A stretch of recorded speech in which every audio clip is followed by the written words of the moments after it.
আসসালামু আলাইকুম and welcome back to my channel. আবারও আপনাদের জন্য নিয়ে চলে আসলাম 8টি খুবই গুরুত্বপূর্ণ কিচেন টিপস। আশা করি এই টিপসগুলো আপনাদের খুবই ভালো লাগবে। এই টিপসগুলো রান্নাঘরের অনেক কঠিন কাজকেও আপনাদের কাছে করে দিবে অনেক সহজ। যদি আমার টিপসগুলো ভালো লেগে থাকে আমার চ্যানেলটি সাবস্ক্রাইব করে পাশে থাকা বেল বাটন ক্লিক করে দিবেন নতুন নতুন টিপস আর রেসিপি পাওয়ার জন্য। তো চলুন টিপসগুলো দেখে নেওয়া যাক। প্রথমে আপনাদের জন্য যে টিপসটি নিয়ে চলে আসলাম, এই টিপসটি আপনাদের খুবই কাজে দিবে। দেখুন, আমি একটি কাপড় নিয়ে নিয়েছি। সাধারণত আমরা যখন বাচ্চাদেরকে স্কুলে পাঠাই, অর্থাৎ বাচ্চারা যখন পড়ালেখা করে, সেটা বাড়িতেই হোক বা স্কুলেই হোক, তারা কিন্তু কলম দিয়ে অনেক সময় নিজেদের কাপড়ে দাগ দিয়ে দেয়। আর শুধু বাচ্চাদের না, অনেক সময় বড়দের কাপড়েও এরকমের কলমের দাগ দেখা যায়। তো অনেকেই টেনশনে পড়ে যান যে এই কলমের দাগগুলো আমরা কিভাবে তুলব। এই জন্য আমি আজ আপনাদের জন্য টিপস নিয়ে চলে আসলাম যে এই যে কলমের দাগ কাপড়ে লেগে গেলে আমরা খুব সহজে কিভাবে তুলতে পারবো। আর আমি যে টিপসটা আপনাদের দেখাবো, আপনারা দেখলে অবাক হয়ে যাবেন যে এত সহজে কলমের দাগ উঠানো যায়। হ্যাঁ, খুব সহজে কীভাবে কলমের দাগ উঠানো যায় আপনাদেরকে আমি দেখিয়ে দিচ্ছি। এই কলমের দাগ উঠানোর জন্য আমি নিয়ে নিয়েছি হেক্সিসল। এখন আসলে হেক্সিসল কিন্তু সবার বাসায় থাকে, যেহেতু কোভিড-19 চলছে। এই সময় সচেতনতার জন্যও কিন্তু সবাই রাখে। আগে যদিও মানুষের বাসায় পাওয়া যেত না, এখন কিন্তু সবার বাসায় হেক্সিসল থাকে। তো দেখুন, হেক্সিসল থেকে আমি সামান্য হেক্সিসল এভাবে যে কলমের দাগগুলো পড়েছে শুধু সেই কলমের দাগের উপর দিয়ে দিচ্ছি। এটা কিন্তু শুধু যে কলমের দাগটা পড়বে ঠিক সেই অংশে একটু মেখে নিতে হবে। এখন আমি কলমের দাগের যে অংশটা আছে এই অংশে একটু হাত দিয়ে ভালোভাবে ঘষে নিব।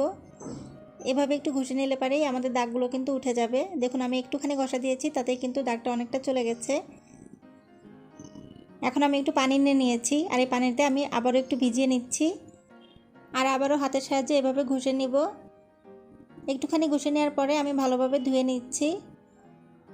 আর ধোয়ার পরে আপনাদেরকে আমি দেখিয়ে দিচ্ছি যে এটা কতটা পরিষ্কার হয়েছে।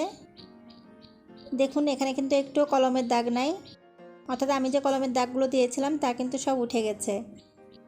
হেক্সিসল দিয়ে কলমের দাগ ওঠানোর এই টিপসটি কিন্তু 100% কার্যকর। আশা করি আপনাদের টিপসটি ভালো লেগেছে। এখন চলে এসেছি আরও গুরুত্বপূর্ণ একটা টিপস নিয়ে। দেখুন, আমি একটি খাতা আর কলম নিয়ে নিয়েছি। আপনারা হয়তো ভাবছেন যে এই খাতা আর কলম নিয়ে আমি আবার কী টিপস দিব। হ্যাঁ, আমি যে টিপসটি দিব এটা কিন্তু খুবই গুরুত্বপূর্ণ। আমরা যখন রান্নাঘরে রান্না করতে যাই অথবা কাজ করতে যাই, তো হঠাৎ করে আমরা দেখতে পাই যে আমাদের অনেক জিনিসই ফুরিয়ে গেছে। আমরা যদি রান্নাঘরে এরকম খাতা আর কলম রেখে দিই, তাহলে যখন যে জিনিসটা ফুরিয়ে যাবে তাৎক্ষণিকভাবে আমরা কিন্তু খাতায় লিখে নিতে পারবো। তাহলে কিন্তু আমাদের খুবই উপকার হবে। যেমন ধরুন, আমি রান্না করতে গেছি, আমার আলু ফুরিয়ে গেছে। আমি সাথে সাথে কাগজ আর কলমটা নিয়ে লিখে নিলাম যে আমার আলু লাগবে। এরকম করে আপনাদের যা যা ফুরিয়ে যাবে তাৎক্ষণিকভাবে সেগুলো লিখে নেবেন।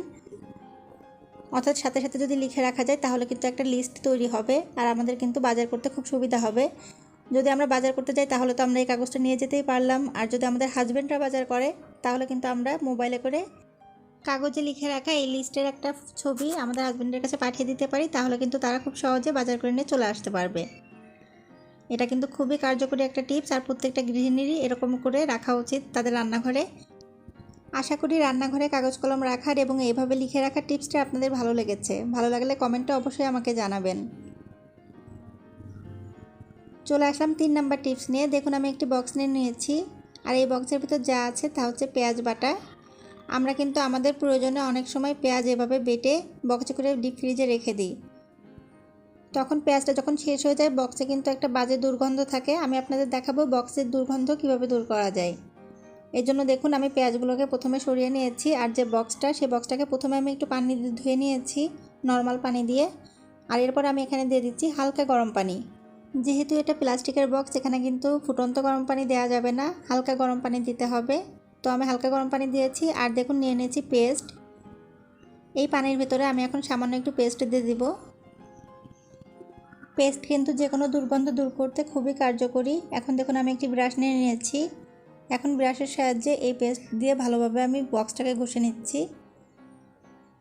এখনও কিন্তু পানিটা হালকা গরম আছে, গরম থাকলে পরে আমাদের করতে খুব সুবিধা হবে।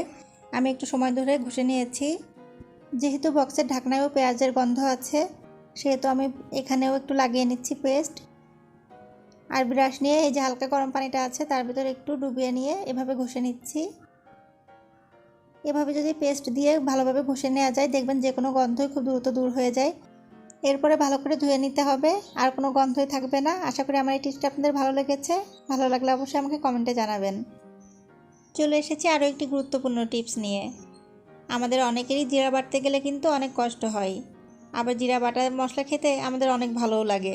সবসময় গুঁড়ো মশলা আসলে কিন্তু দেখবেন ভালো লাগে না, মাঝে মাঝে কিছু কিছু তরকারিতে আছে জিরা বাটা দিলে স্বাদ বা গন্ধটা কিন্তু অনেক ভালো লাগে। এই জন্য অনেক তরকারি রান্না করার আগে আমরা জিরে বেটে রাখি। যদিও জিরে বাটাটা অনেক কষ্টকর, তবে আমি আপনাদের জন্য যে টিপসটি নিয়ে চলে এসেছি এই টিপসটি ফলো করলে জিরে বাটা আপনাদের কাছে হয়ে যাবে একদম সহজ। যখনই আপনারা জিরে বাটবেন না কেন, জিরেটাকে আগে একটু গরম করে নেবেন, অর্থাৎ জিরেটাকে চুলার উপর দিয়ে হালকা করে গরম করে নেবেন, তারপরে জিরে বাটবেন, দেখবেন আর কষ্ট হবে না। আশা করি জিরে বাটার এই টিপসটি আপনাদের ভালো লেগেছে।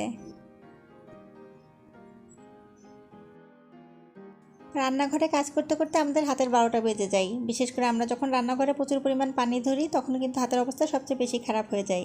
তো আমি আপনাদের এখন দেখিয়ে দেব যে রান্নাঘরে কাজ করতে করতে যখন হাতটা রুক্ষ হয়ে যাবে তখন আপনারা কি করবেন।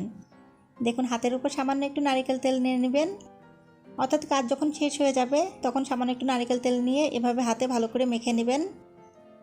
এভাবে হাতে নারকেল তেল মেখে নিলে কিন্তু হাতটা অনেক বেশি সফট হয়ে যাবে, অর্থাৎ আপনার আগের মতো আবার হয়ে যাবে হাত দুইটা। দেখুন, নারকেল তেল মাখা হয়ে গেছে। এভাবে কিছুক্ষণ রাখার পরে আমরা হাত দুইটা ধুয়ে ফেলবো। আমি কিছুক্ষণ পরে ধুয়ে ফেলেছি, আমার হাতটা কিন্তু আগের মতোই আবার সফট হয়ে গেছে। আশা করি টিপসটা আপনাদের ভালো লেগেছে। খুবই গুরুত্বপূর্ণ একটা টিপস নিয়ে চলে এসেছি, আর এটা হচ্ছে চিনি। আমি চিনি নিয়ে নিয়েছি এখানে। আর আমাদের যে সমস্যাটা হয় চিনিতে অনেক সময় পিঁপড়া ধরে, তো আমি এখন দেখিয়ে দেবো যে কী করলে চিনিতে পিঁপড়া ধরবে না। দেখুন, আমি এখানে কিছু লবঙ্গ বা লং নিয়ে নিয়েছি, একটু বেশি পরিমাণেই নিয়েছি, প্রায় 8-10টা লং নিয়ে নিয়েছি। আর চিনির কৌটার ভিতরে এভাবে দিয়ে দিতে হবে। এভাবে যদি আমরা লবঙ্গ দিয়ে রাখি চিনির ভেতরে তাহলে কিন্তু আর চিনিতে পিঁপড়া ধরবে না। অবশ্যই এই টিপসটা আপনারা বাসায় ফলো করবেন, দেখবেন অনেক উপকার পাবেন। চলে এসেছি পরের টিপসে। হ্যাঁ, টমেটো দেখতে পাচ্ছেন আপনারা, তবে আমি কিন্তু আপনাদের টমেটো সংরক্ষণ পদ্ধতি দেখাবো না, তাহলে আমার ভিডিওটি আরও বেশি বড় হয়ে যাবে। আমি শুধু দেখাবো টমেটো সংরক্ষণের সময় আপনারা কি করবেন। দেখুন, টমেটো যখন সংরক্ষণ করবেন তখন তো অবশ্যই আপনারা আগে ভিনেগার বা এটা সেটাতে ধুয়ে নেবেন। ধুয়ে নেওয়ার পর আপনারা টমেটোগুলোকে ঠিক এভাবে কেটে নেবেন। আমি যেভাবে কেটেছি এভাবে কেটে নিয়ে একটা ছড়ানো পাত্রের ভিতর করে টমেটোগুলো রেখে দেবেন। এভাবে ছড়িয়ে ছড়িয়ে টমেটোগুলো রেখে তারপরে টমেটোগুলোকে ডিপ ফ্রিজে রেখে দিবেন। এগুলো যখন জমে যাবে তখন আমরা বের করব। প্রায় 6-7 ঘন্টা রাখার পরে দেখুন টমেটোগুলো আমি ডিপ ফ্রিজ থেকে বের করেছি। এগুলো কিন্তু এখন বরফ হয়ে গেছে, একদম জমে গেছে। এরপর টমেটোগুলোকে পলিথিনে বা বক্সে করে ডিপ ফ্রিজে রেখে দিবেন, দেখবেন টমেটোগুলো একদম ভালো থাকবে। আশা করি আমার টিপসটি ভালো লেগেছে। দেখুন, আমি এখানে কলিজা নিয়ে নিয়েছি। রান্না করার আগে আমি ছোটো করে কেটে নিয়েছি কলিজাগুলো। আর আপনাদেরকে আমি কলিজা নিয়ে এখন টিপস দিব, কারণ অনেকেরই অভিযোগ আছে যে কলিজা রান্না করার সময় তরকারিটা কালো হয়ে যায়। তো আমার টিপসটা ফলো করুন, তরকারি কালো হবে না। কলিজা রান্না করার আগে কলিজাগুলো আমরা পানি দিয়ে চুলায় বসিয়ে দিব, আর একদম পানিটা ফুটে ওঠা পর্যন্ত জাল দিতে থাকবো। যখন পানিটা এভাবে ফুটে উঠবে, দেখুন একবার যদি এরকম ফুটে ওঠে তখনই আপনারা চুলাটা বন্ধ করে দিবেন। দেখুন, আমি চুলাটি বন্ধ করে দিয়েছি। আর একটু খেয়াল করুন যে কলিজার ভিতর থেকে কতটা ময়লা বের হয়েছে। এরকম কিন্তু কলিজার ভিতর থেকে ময়লা বের হয়, তাই যখনই কলিজা রান্না করবেন না কেন অবশ্যই এভাবে কিন্তু একটু জাল দিয়ে নেবেন, তারপরে ধুয়ে নেবেন, এরপরে রান্না করে নেবেন। এতক্ষণ ধরে আমার টিপসগুলো দেখার জন্য আপনাদেরকে অনেক অনেক ধন্যবাদ।